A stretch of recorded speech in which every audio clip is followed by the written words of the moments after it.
Jordi Lovett y Ideología y metodología del diseño. Es de sobras conocido que el avance moderno de la semiología o ciencia de los signos,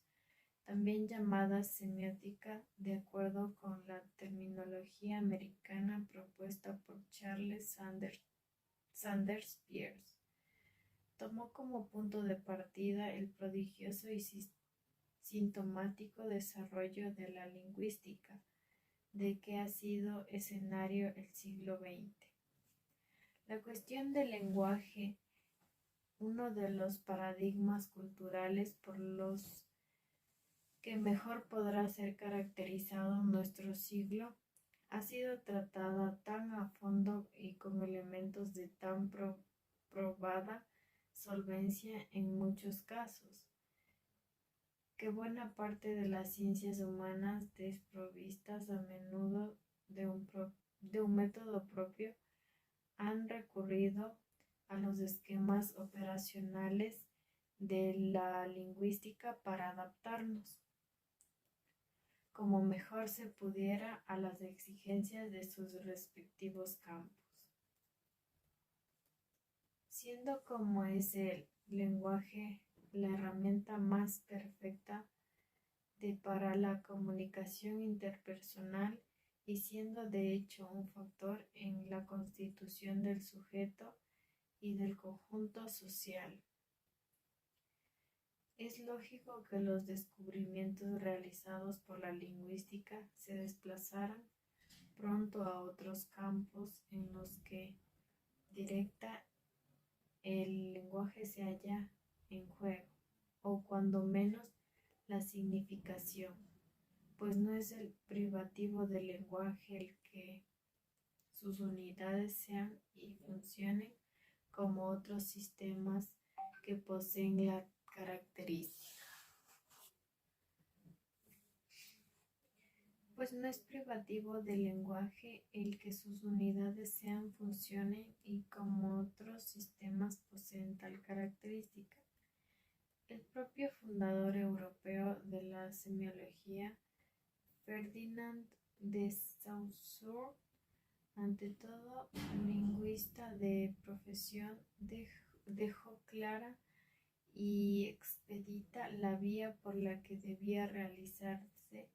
este trasvase entre la teoría del lenguaje y la teoría general de los signos. Señaló, en efecto, que la lingüística no es más que una pequeña parcela, tal vez la más importante, y de una semiología o ciencia general de los signos. Ahora bien, a falta de una teoría general de los signos previa a la lingüística, es natural que los primeros esbozos de esta teoría general o semiología apuntada por Saussure se hicieran precisamente a partir de los esquemas que el ginebrino había introducido o perfeccionado en la ciencia del lenguaje. Así, los conceptos operativos del signo, significante y significado, paradigma y sintagma, sincronía y diacronía, función y estructura, entre otros, fueron pronto trasladados al campo de la semiología general y por lo tanto aplicados a la semiología de todo aquello que se presentará ante los sentidos como un signo o un conjunto de signos articulados. El signo es evidentemente el elemento central de todas las teorías lingüísticas del siglo XX y constituye igualmente el corazón de la lógica desarrollada por la semiótica americana. Por su propia definición, pues, a semiología no podía fundarse más que a partir del concepto del signo, es decir, a partir del acerto que casi todas las cosas llegan a nuestros sentidos, significan algo para nosotros y esta significación está forjada alrededor de y gracias al funcionamiento del signo. Es decir, gracias al famoso carácter de entidad doble propio de todo signo, tiene un soporte material físico evidente, palpable o audible, que llamamos significante, y este soporte es capaz de comunicarnos una cierta cantidad de información que denominamos el significado de aquel signo. Esto es algo ultra conocido de todos los profesionales del diseño y la comunicación. Lo que tal vez no se habrán preguntado todos ellos es cómo ha sido posible pasar de una semiología del lenguaje a una semiología del cine, la música y el folclore o el diseño, puesto que una cosa es el lenguaje que usamos para hablar, escribir y entendernos relativamente en sociedad, y otra cosa muy distinta es una serie de fotogramas, una articulación melódica y armónica de sonidos musicales, la vestimenta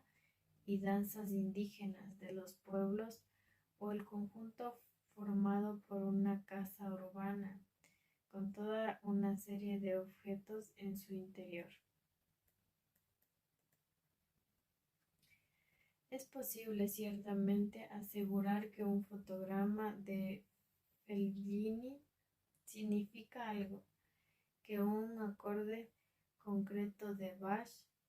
tiene cierto sentido y quizá otro no,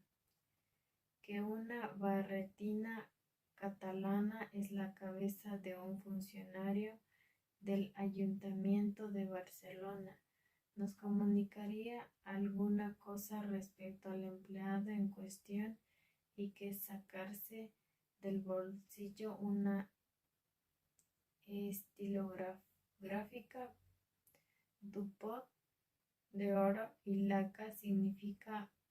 algo bastante claro. Es incluso posible, por cierto, analizar en términos de significación la sintaxis, la articulación fraseológica de paradigmas, propia de una película de Rossellini, de una sinfonía de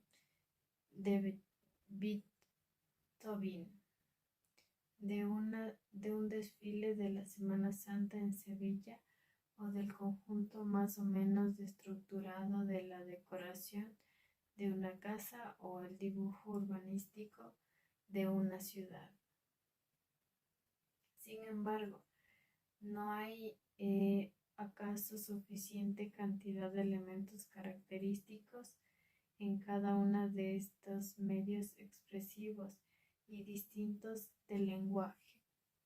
como para pensar que su semiología es solo parcialmente analizable a partir de la lógica del lenguaje y los esquemas lingüísticos. Así es, por cierto, una película es la síntesis de signos, informaciones y comunicaciones de orden muy distinto: enfoque, escenarios, vestimenta, luz, arquitectura, música, movimiento, gestualidad y, a partir del cine sonoro, lenguaje. La música, como se recordará, se hallaba incorporada desde fuera a las películas mudas. Un personaje en la sombra con mayor o menor capacidad de adaptación al código visual, en general poca, pues se encontraban demasiado cerca de la pantalla. Improvisaba en pianos a menudo desquiciadas melodías que complicaban y entonces el carácter polifacético de la significación cinematográfica, del conjunto de signos que aparecen en el cine, pues solo una serie son de orden netamente lingüístico, lo que los autores dicen, o lo que aparecía escrito en la pantalla entre escena y escena, para sustituir las deficiencias de las técnicas propias de la etapa muda del cine. Una sinfonía para instrumentos orquestales no atraviesa en ningún momento el código del lenguaje y su significación. Se transmitió a través de unos elementos formales que admiten todas las permutaciones y articulaciones inimaginables, por lo menos hoy, después del canon de composición musical que señaló el clave bien temperado de Bach, fuese puesto en duda por el dodecafonismo de la Escuela de Viena, por Schubert, Berg y Weber principalmente. El folclore está organizado casi siempre formando un sistema de significación para los signos. De que está compuesto este sistema tampoco son única ni obligadamente los del lenguaje. Las palabras. Así, el folclore se compone de una mezcla discriminada pero ciertamente heterogénea de elementos: vestidos, danzas, proverbios, chanzas, fiestas religiosas y profanas, gastronomía, señales de hospitalidad y de saludo, tradiciones rituales para las bodas o los funerales, canciones de cuna, de paz y de guerra, maquillaje de tiempos bélicos, artesanía en general, arquitectura ancestral, urbanismo propio de una cultura y un largo etcétera. Si nos atenemos al sentido etimológico de la palabra lore, cultura del pueblo. El diseño, last but not least, que por cierto desempeña hoy en las sociedades industrializadas buena parte del papel que el folclore desempeñó en estadios anteriores de la civilización. Es completamente mudo en todo su apartado objetual y posee solo en parte un registro verbal en el aparato gráfico. Se presenta prioritariamente a los sentidos del tacto y de la vista, y desempeña su momento supuesto, significación a través de una cosa que se encuentra muy lejos del signo lingüístico. Ninguna persona con sentido común sería capaz de considerar que una tetera o un autobús, lámpara de pie, tengan algo parecido con las palabras. Lo que ha sucedido es, en cierto modo, que la lingüística o la semiología del lenguaje, al ser capaz de analizar con relativa perfección el elemento prioritario de la comunicación interpersonal, el lenguaje ha teñido con su método múltiples áreas del saber directa, pero también a veces muy indirectamente relacionadas con el lenguaje. La lingüística se ha salido de sus cauces, digamos, razonables, y ha iniciado siguiendo con muy poca fidelidad la propuesta de Saussure, una extrapolación furiosa a los campos fenoménicos más dispares. Así, a partir de los esquemas adecuados al lenguaje hablado y escrito, es decir, adecuados al lenguaje propiamente dicho, la lingüística ha invadido y pretendido guiar el análisis del cine, la música, el folclore y el diseño. Pero también cosas mucho más complejas, tales como la historia tomada como totalidad sistemática,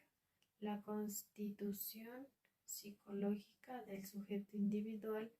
y hasta la propia zoología o geología. Así se ha podido hablar del lenguaje y el discurso de la historia, de la constitución lingüística del inconsciente y el lenguaje del comportamiento animal o de un paisaje de montaña. Extrapolaciones que se hallan evidentemente en la línea de antiguas expresiones que deben ser consideradas como el origen de tales malentendidos. Así son ya viejos los términos del lenguaje de la pintura, lenguaje de la música o lenguaje de las abejas. En resumen, lo que ha sucedido ha sido sencillamente que el gran impacto y sosiego que causó la lingüística provocó lo que podríamos llamar una hipóstasis lingüística de todo fenómeno estético, una lingüización de los sonidos, las ciudades, los museos de historia natural, la moda, el arte pictórico y hasta de los espaguetis y la paella valenciana. ¿En qué se fundaban tales extrapolaciones? Sencillamente en esto, en que se trataba de fenómenos que se aparecían a nuestros sentidos, en que lo que se aparece a un sentido puede despertar alguna reacción o evocar alguna cosa, y en que tal reacción o evocación es en cierto modo exterior al objeto vehiculante, pero de la que es sin duda responsable, por lo menos en parte, el propio objeto así que tenemos ante nosotros. En otras palabras, mucho más familiares a todo diseñador, tales extrapolaciones se basaban en el hecho de que muchos fenómenos estéticos actuaban, cuando menos a su más elemental nivel, como el signo lingüístico, es decir, como entidad o suma de entidades dobles pero articuladas, inseparables, un significante y un significado. Esta inicial apropiación podía haber sido inofensiva y hasta útil si no se hubiese pretendido malinterpretando al propio Saussure y por supuesto al fundador americano de la semiótica, Charles Sanders Peirce, traspasar a todos los campos de la cultura, tuvieron o no un soporte lingüístico, en el conjunto indiscriminado de los métodos adecuados y exactos utilizados en el estudio de las lenguas naturales. Este traspaso dio nacimiento al concepto de síntesis semióticos secundarios. Por ello se entendía aquellos sistemas, afirmación que puede yacer a priorística de signos, cuyas unidades funcionaban analógicamente a las palabras y que como sistema funcionaban también de una manera análoga al lenguaje. Evidentemente, esta ley de analogía es algo muy delicado y hoy salta a la vista que la literatura es, con pleno derecho, un sistema semiótico secundario, pues sin duda está forjado en el taller del lenguaje, pero que la arquitectura, el diseño en general, la música o la pintura, suponiendo que fueran verdaderos sistemas verdaderamente semióticos, serían más terciarios o cuaternarios que secundarios. Esa crítica que la lingüistización de la naturaleza de que ha sido un escenario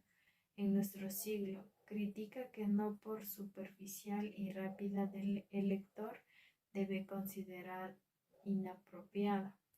Debería ser tanto más válida según nuestros propios argumentos. Cuanto más alejado se hallara un campo fenoménico del lenguaje propiamente dicho. Este es, por cierto, el caso del diseño, sobre todo en su apartado del diseño industrial y urbano. El diseño objetual es absolutamente mudo, solo muy metafóricamente se puede decir que los objetos no habían de un estatus, un gusto o una función determinada, y también solo figuradamente podemos afirmar que designan algo o que forman una parte de un sistema. Si se pudiera demostrar que ni forman sistema o estructura, ni sus funciones poseen las características de un signo, en toda la extensa tipología de los signos, ni dichos elementos funcionan dentro del sistema de acuerdo con ninguna ley de interrelación e interdependencia, entonces serían de todo inadecuado e improcedente pensar que una semiología de los objetos que se apoyara en la teoría del lenguaje y del signo lingüístico. Por esto no es así, como ya hemos visto en parte, y tres argumentos no autorizan a intentar, con todas las reservas que proceda, una aproximación metodológica del diseño por el camino de la semiología. Bueno, la primera razón que funda nuestro esbozo metodológico se basa en el hecho de que los objetos son, aunque sordomudos, portadores de cierta significación, cierto valor de signo que ya hemos analizado en las páginas procedentes. Un encendedor DuPont de oro puede funcionar igual que un Bic de plástico o cubrir idénticamente una misma función o satisfacer igual a una misma necesidad. Pero es portador de un plus de significación radicalmente distinto del plus significativo del popular Bic desechable. Por otro lado, como ya hemos analizado, los objetos se organizan en una serie de circuitos y redes de combinación e interdependencia que permiten el principio de hablar de un sistema de objetos. La segunda cosa que nos permite usar un método semiológico es el análisis del diseño. es que no vamos a usar ningún esquema derivado complejo o excesivamente analítico, como podrían ser las fórmulas algebraicas de la lingüística transformacional o las lingüísticas de corte matemático, sino unir los esquemas más elementales y de validez más comprobada en el campo de la semiótica general, el famosísimo esquema de la comunicación lingüística elaborado por Roman Jacobson hacia 1960. Esto le parecerá demasiado elemental, obvio a cualquier semiólogo de profesión situado en la vanguardia semiótica, pero el lector no debe olvidar que este libro está dirigido a un público amplio, no necesariamente especializado. Por lo demás, no vamos a caer en ninguna reiteración, sino que vamos a remodelar aquel esquema de acuerdo con nuestras necesidades y características que nos ocupan. El tercer argumento que nos faculta para considerar el diseño como susceptible de análisis semiológico es posiblemente el más sencillo y sin duda el más profundo. Semiología de la reducción lingüística del diseño, es decir, si bien es cierto que acabaremos ligando funcionalmente los problemas contextuales del diseño con los relativos a su texto, iniciaremos este esbozo metodológico suponiendo que un objeto de diseño es, en cierto modo, equivalente a un pequeño texto que se puede hablar y se puede escribir. ¿Acaso los diseñadores no repasan sus listas caóticas de problemas a resolver recurriendo a la memoria o recurriendo con el lápiz o un papel con listas de pertinencias y variables en ambos casos a través del lenguaje? Es decir, sería idealista, propio de más puro nominalismo, mentalista, pensar que un cenicero no es más que una palabra cenicero, pero no es inadecuado pensar que un cenicero sea, como ya vimos análogamente en el caso del cepillo de dientes, un recipiente estable, más o menos ligero y transportable por la casa, con capacidad para la ceniza y las colillas de algunos cigarrillos lavable, incombustible, capaz de sostener un cigarrillo encendido si el fumador se viera obligado a tener las manos y la boca libres. A nadie se le escapará que, abordando así la delicada cuestión de una metodología del diseño, queda garantizada la pertinencia del uso de la lingüística y de las extrapolaciones secundarias que pueden hacerse. No se tratará, pues, en principio de elaborar un método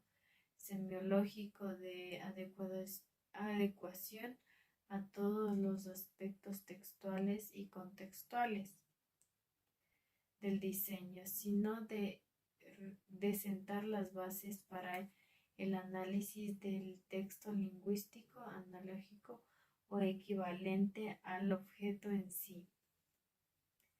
Solo luego aceptaremos la extrapolación del esquema fundamental y veremos, después de remodelarlo cuando convenga, que tiene de provechoso para nuestra metodología. Veremos igualmente de qué modo los análisis contextuales que ya hemos desarrollado o vamos a desarrollar a lo largo de este capítulo se encuadran con mayor o menor pertinencia en nuestro esquema. Digamos finalmente que el retorno a un esquema clásico de la lingüística estructural tendrá también la ventaja de partir de algo seguro y de límites operativos sobradamente conocidos, o dicho al revés, el no pretender aquí elaborar una meta modelo sintético respecto a los más intrincados o imaginativos esquemas que ha generado la semiología universitaria o de investigación de gabinete. Tendrá posiblemente como contrapartida la ventaja de no hacernos caer otra vez en un error o un imposible metodológico, suponiendo, como por razones muy humanas, puede suponerse que dichos esquemas o artificios de método pudieran ser equívocos o inútiles. El punto de partida ingenuo, la teoría de la comunicación según Roman Jacobson, el autor que por una vez se ha propuesto ser tan inventivo como didáctico, no debe estar seguro de que todos los lectores conozcan sobradamente lo que Jacobson pensó y esquematizó sobre la comunicación, pero por eso vamos a relatarlo sucintamente. Después de varios decenios de aproximación al tema, Jacobson llegó a representar el conjunto de factores que intervienen en la comunicación lingüística de acuerdo a este siguiente esquema: contexto, emisor, mensaje, receptor, contacto y código. Parafraseando a Jacobson, podríamos decir así, por supuesto, respecto al lenguaje propiamente dicho, cada uno de esos factores, si alguien quiere decirle algo a alguien o decirse a sí misma alguna cosa, es necesario que se constituya como emisor de una serie de elementos lingüísticos articulados, es decir, que se constituya como emisor de un mensaje. Si este mensaje se lo desea comunicar a otra persona, ésta se convierte en el receptor de dicho mensaje. Ahora bien, para que el mensaje pueda ser vinculante, requiere ante todo un contexto al cual remite. Como señala Jacobson, este contexto debe entenderse aquí como aquello que, en una terminología algo antigua, se puede también denominar el referente, y los términos más arcaicos y llanos todavía, aquello de lo que se habla o aquello de lo que se remite o se refiere el mensaje, algo exterior al propio mensaje, con vida o existencia fuera de él, aunque, como muy bien apunta Jacobson, este contexto puede ser verbal o susceptible de ser verbalizado. Así, en términos de Jacobson, el contexto de está lloviendo, suponiendo siempre que el emisor se halla en sus cabales y no miente, no es algo verbal, sino algo que puede ser verbalizado. El hombre es el pastor del ser, o el ser allí inmediato del espíritu. La conciencia encierra los dos momentos, el de saber y el de la objetividad negativa con respecto al saber. Hegel no tiene propiamente un contexto susceptible de ser verbalizado, sino un contexto meramente verbal, fundado en el valor de que se la puede atribuir según una u otra escuela de filosofía, en este caso a las palabrejas ser, pastor, espíritu, conciencia y saber. El hecho de que el propio contexto sea o no contextual para un emisor y un receptor al mismo tiempo es ya motivo de que la comunicación sea más o menos eficaz. Así, una frase como el hombre es el pastor de ser, dicha por un especialista en Heidegger a otro, puede ser motivo de una complicada conversación heurística, mientras es fácil que no le diga nada a un pastor del Pirineo. Por otro lado, una frase como hace un frío terrible, emitida por un ciudadano de Soria en invierno, puede ser comprendida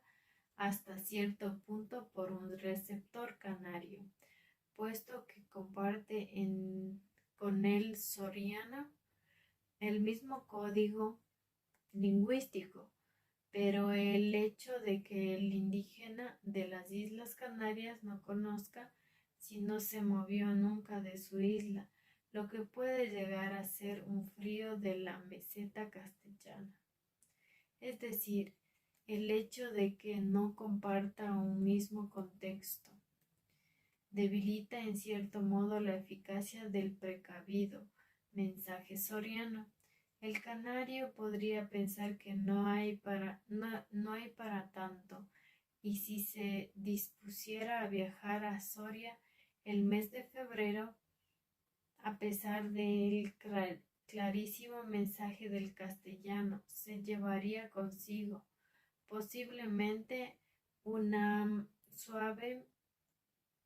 rebeca de lana, del todo insuficiente. Acabamos de introducir otro factor, el código. Por código lingüístico entenderemos el conjunto de elementos, funciones relacionales y reglas de juego de un lenguaje a todos sus niveles, fonético, morfosintáctico y semántico. El código de un mensaje, como la marquesa salió a las 5, es la lengua castellana, y el código de un mensaje como al primer traspuntar de un vento solicet de alta celia vermelia es la lengua catalana. En este segundo caso, son raros los receptores catalanes capaces de entender el mensaje claramente, pero la causa de ello no habría que buscarla, claro está, en la posibilidad de que el catalán no constituya un código lingüístico, sino en el hecho de que este código, por razones sociopolíticas coyunturales, no es en general bien conocido. Aquí podríamos entrar en una agradable discusión acerca de los castellanos y los franceses. Conocen mejor su código lingüístico que los catalanes. O si se trata, en el caso de la frase referida, de una manera cuestión del uso de las amplias posibilidades de articulación que permite todo código lingüístico, cuestión básica para entender el funcionamiento de toda poesía y que luego aprovechemos para nuestros propios fines.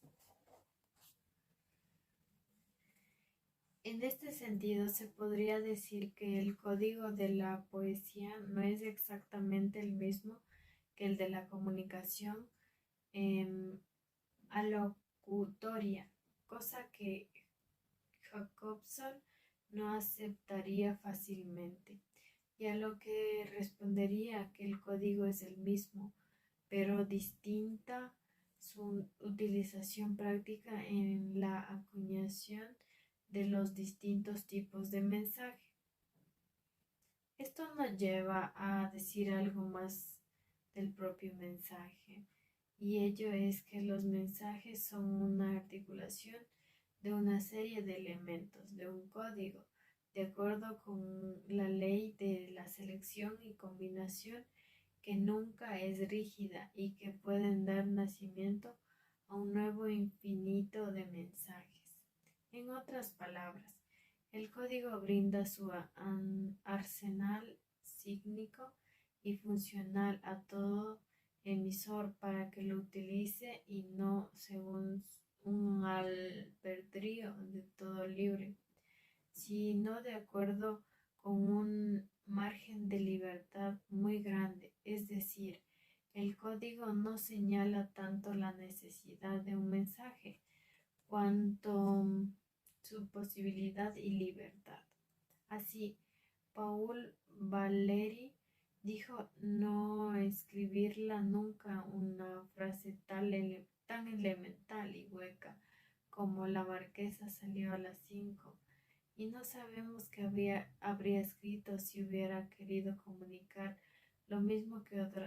con otras palabras, pero quizá habría expresado algo así como el reloj del salón rompía 5 veces la calma discreta del palacio cuando la marquesa, avanzando con un paso firme que la sobrevivió al eco de las campanadas, se dispuso a abandonar la casa. Si bien es posible que Valéry detestara tanto la suntuosidad de esta frase con la vulgaridad de la primera, puesto eso cuesta tanto de definir la poética de un escritor o el estilo de un diseñador, porque corresponde a mecanismos muy útiles y sutiles, entre los cuales no solo son el código de referencia los más complejas, sino los de un talante personal que no puede ser semiolizado fácilmente. O en otro ejemplo aducido, en el del poeta catalán Josep Carner, se trata de un mensaje poético típicamente neoclásico, refinado y novecentista,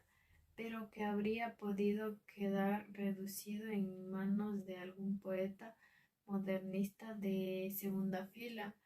en algo así como al de Matí, Juan sortia el sol perme, felia una gran ventada. Valgan esos ejemplos que para demostrar algo que va a sernos muy útil más adelante.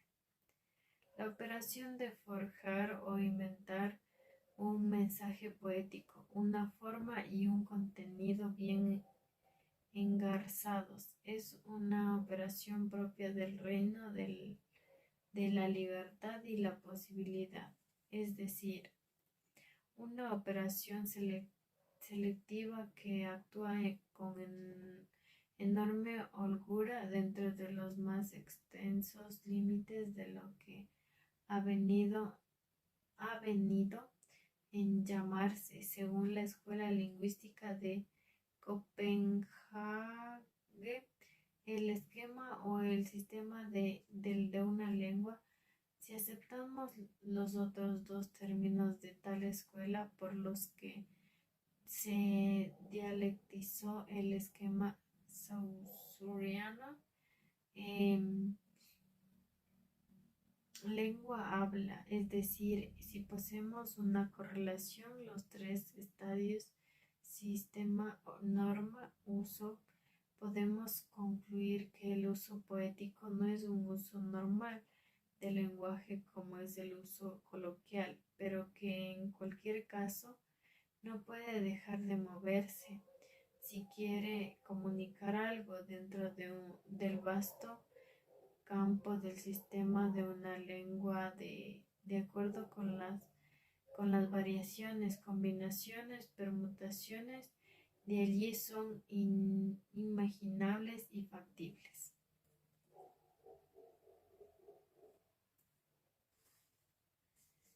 Habíamos comentado por encima en páginas anteriores cómo el surrealismo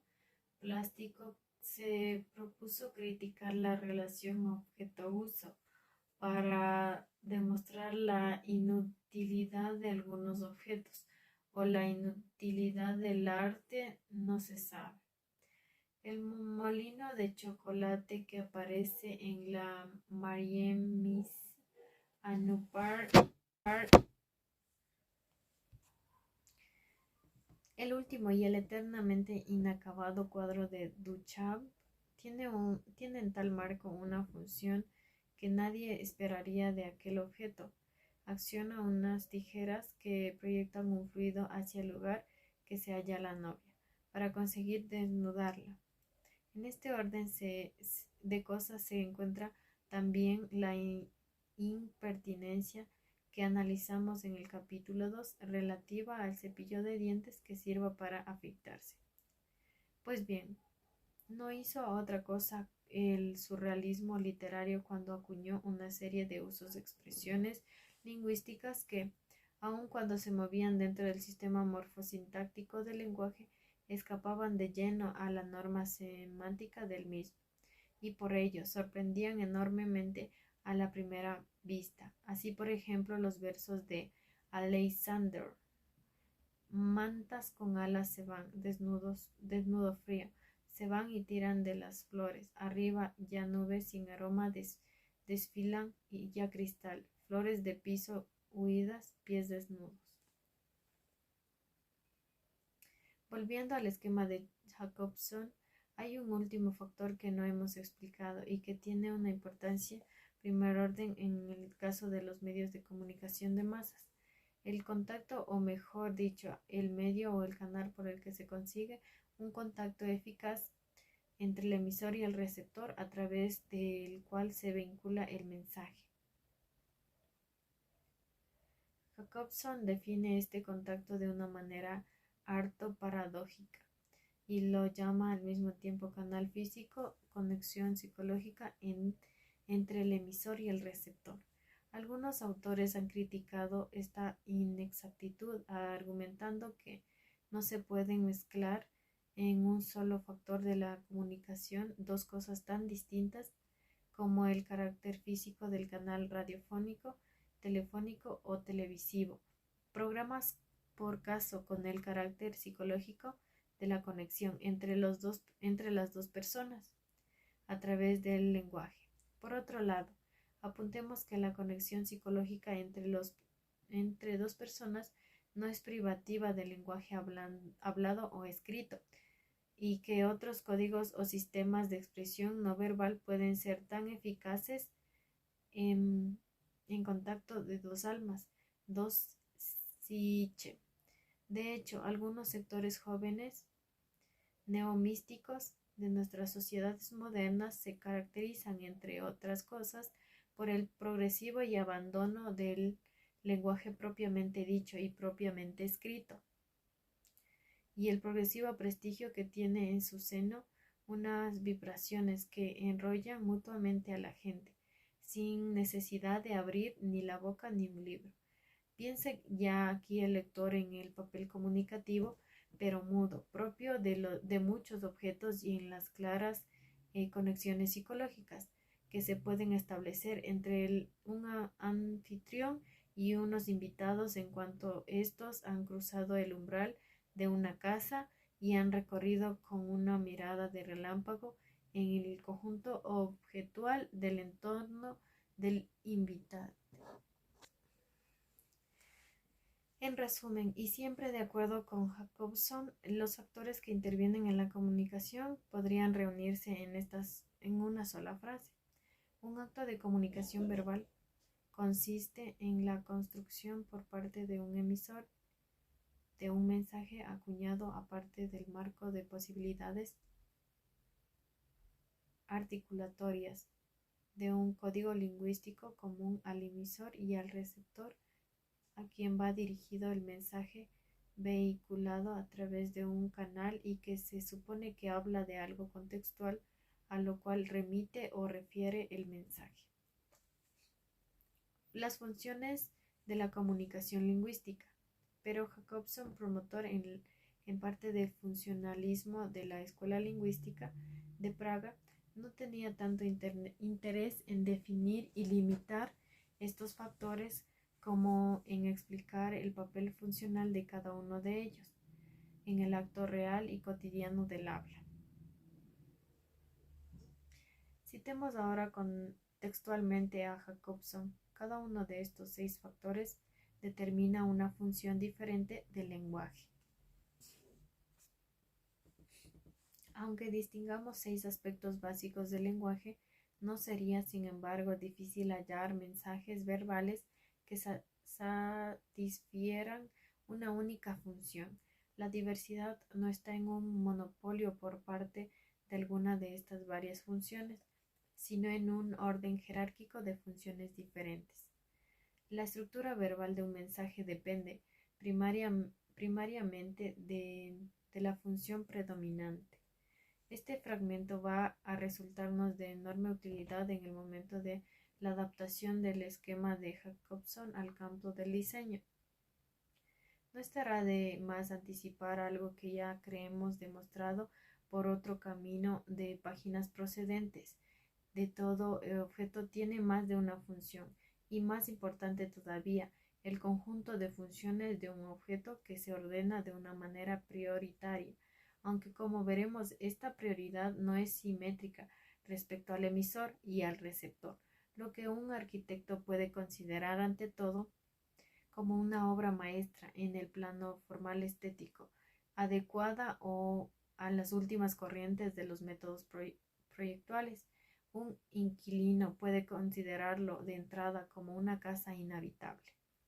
De modo que la función sobresaliente de un objeto no anula nunca a los demás, sino que puede a lo sumo regalarles un segundo plano táctico o evidente. Ya vimos a partir de nuestra tricotomía naturalismo, inversión, consumismo, de qué modo el objeto que quedaba encerrado y encerraba una serie de conexiones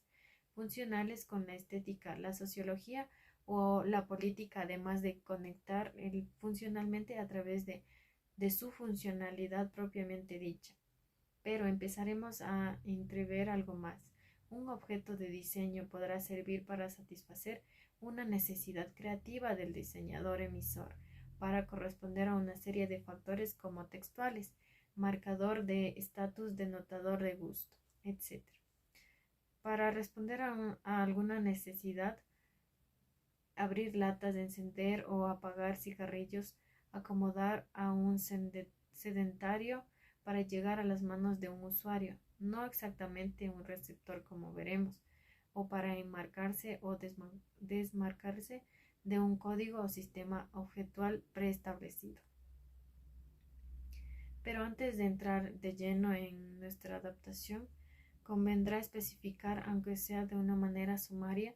qué entiende Jacobson por cada una de estas 6 funciones derivadas y correspondientes a los factores antes analizados. Referencial, emotiva, política, cognitiva, fática, metalingüística. La llamada función expresiva o emotiva es aquella que se centra en el emisor y tiende a la expresión directa de la actitud, la predisposición, el ánimo o incluso la psicología del emisor respecto a aquello de lo que se habla. El ejemplo que aduce Jacobson es muy feliz y ha sido citado en casi todos los ensayos que han rozado al tema de la comunicación. Stanislavski, el célebre director teatral ruso, obligaba a sus actores como ejercicio de expresión a pronunciar la frase elemental esta noche de 40 maneras distintas. La pronunciación de este mensaje tan breve, de acuerdo con las variaciones fónicas, de que fuera capaz un autor tanto mejorar cuantas más consiguiera. Dada como resultado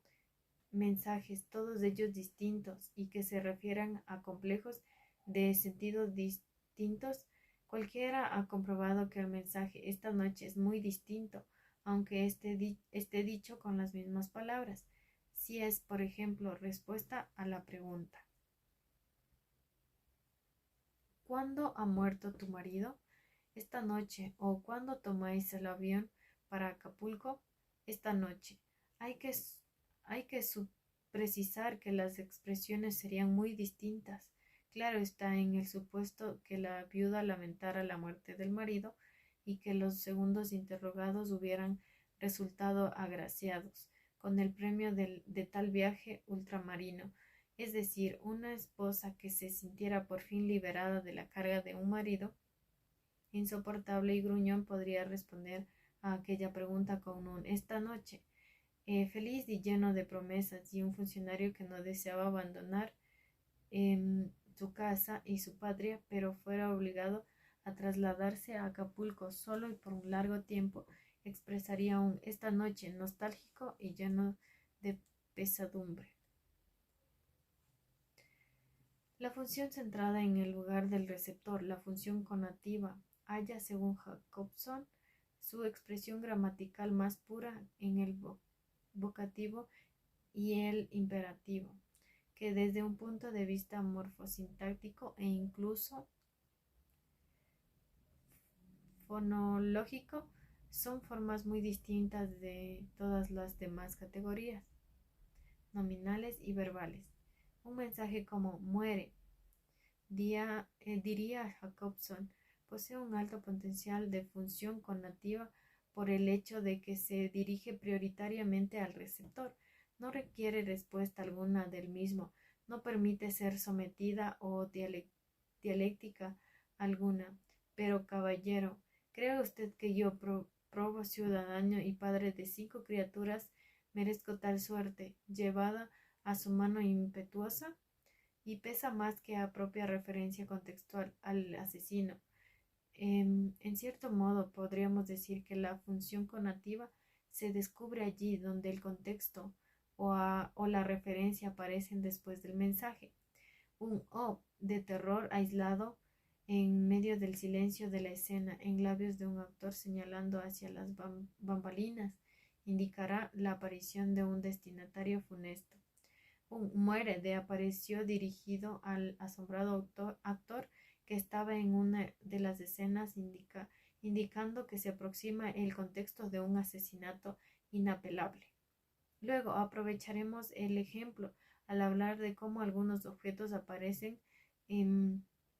tener marcada un orden lingüístico que es aproximadamente